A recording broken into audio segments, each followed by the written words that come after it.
At the outset,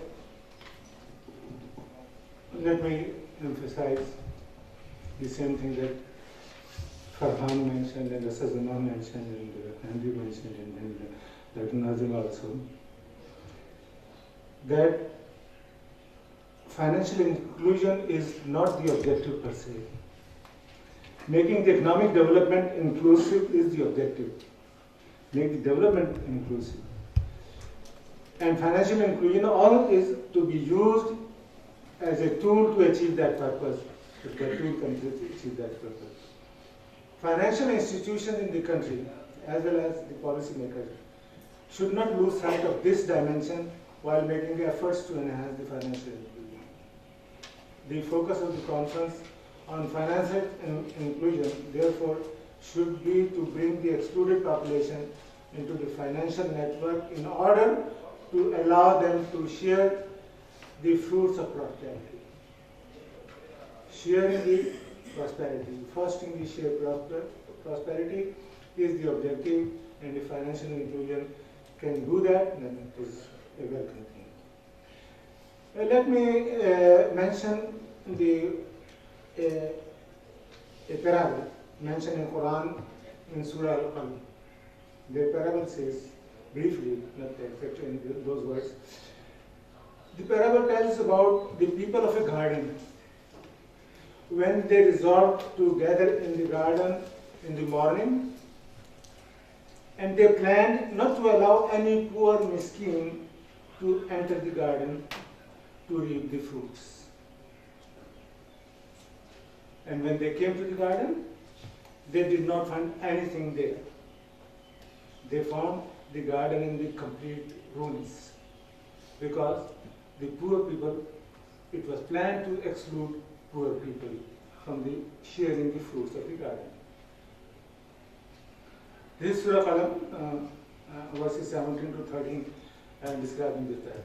The lesson is that the exclusion of poor from prosperity invites divine disfavor, divine displeasure. It invites destructions from unimaginable sources. It should not be difficult to stretch our imagination and visualize that whenever our economy starts seeing the signs of growing prosperity in the country, something happens and the economy is back to square one. This has not happened once or twice. It has happened so many times in our history of 70 years. This is clear reminder of the Quranic lesson that we get from the parable I just mentioned. Our economic progress has been self-destructive because we excluded the poor to share the fruits of prosperity. The divine laws come into action, and there is no changing in divine laws. La tabdila li sunnatillah. The efforts to create an environment of shared prosperity should not depend on trickle-down theory, as Nazim was also mentioning. IMF confirmed recently that trickle-down theory is a joke, when an IMF report concluded that benefits of growth do not trickle down. The sharing of prosperity should start from the bottom.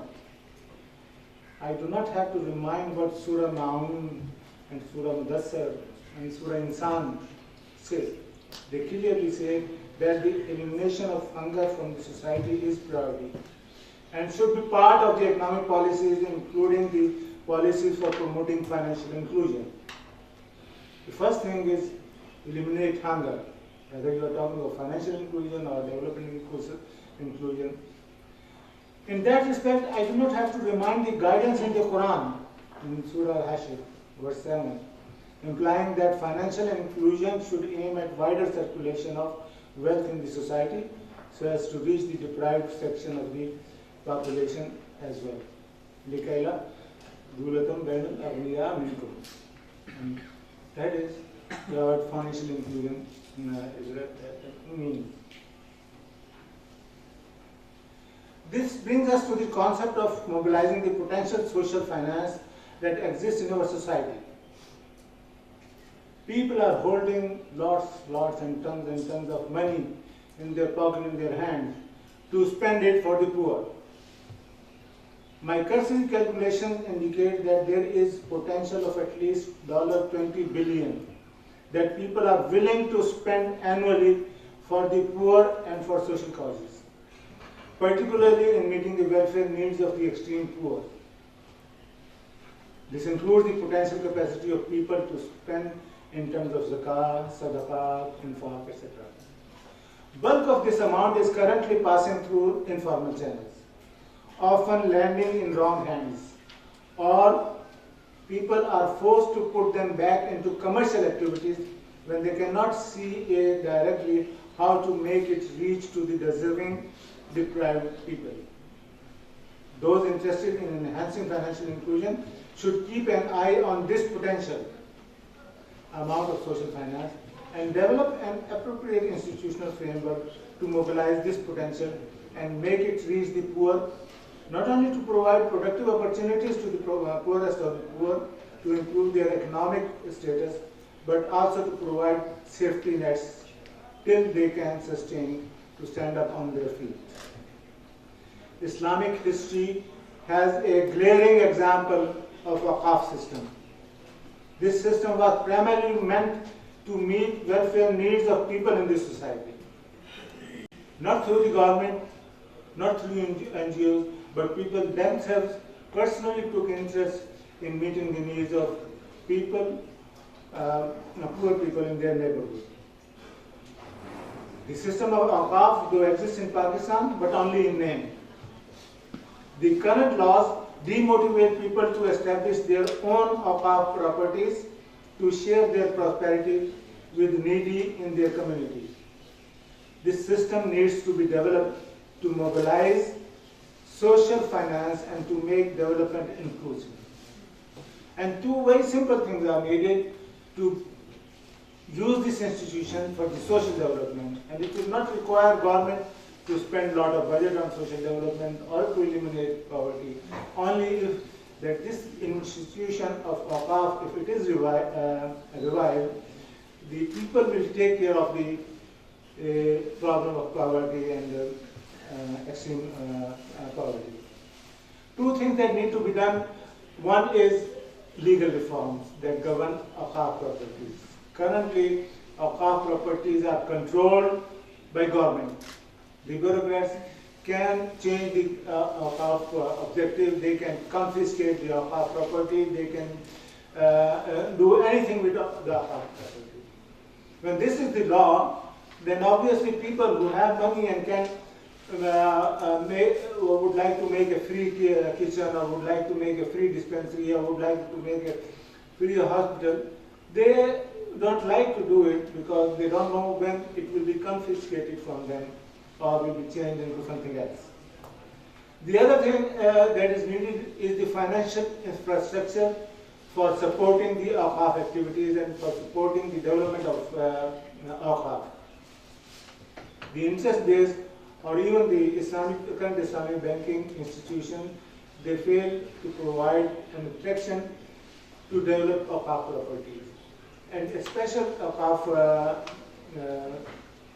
special financial infrastructure is needed to promote waqf.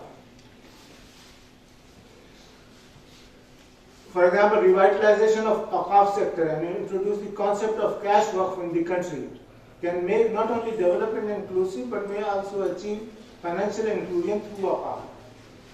If people have an option that they can make a waqf of 100 rupees, many people will be willing to donate 100 rupees that will generate them a sawab, a sadaqah throughout their life and even after their life.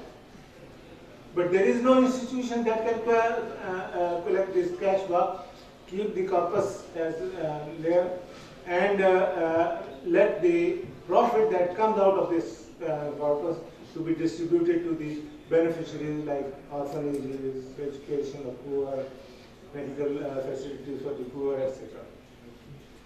Making the economic development inclusive will bring maqasid al-sharia in the discussion on Islamic finance and will help improve the image of Islamic banking.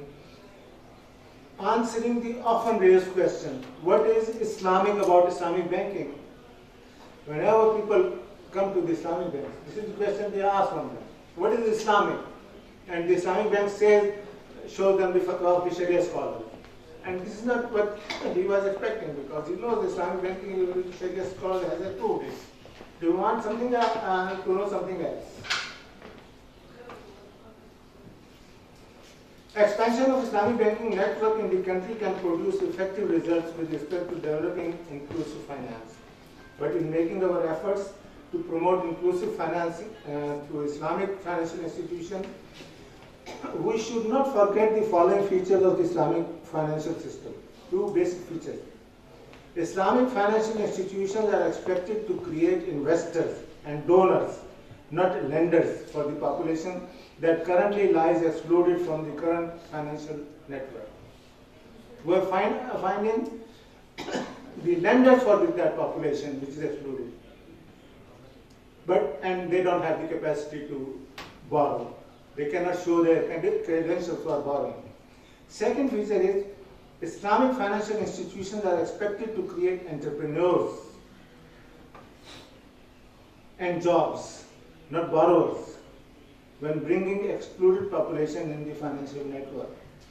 The financial institutions continue to seek lenders and borrowers in order to enhance financial inclusion. I don't know how this will succeed. But making financial accommodation available in the form of loans secured by solid collateral does not serve the purpose. Financial system has to offer opportunities that excluded population finds convenient to avail. And Islamic teachings have a lot of, our Islamic teachings have a lot of clues how to make it a part of the system. I leave you here to make deliberations, hoping that the conference will come up with concrete recommendations how to enhance financial inclusion that will help make development in the country inclusive and will foster shared prosperity. That prosperity reaches every person in the country and in the society. Thank you very much.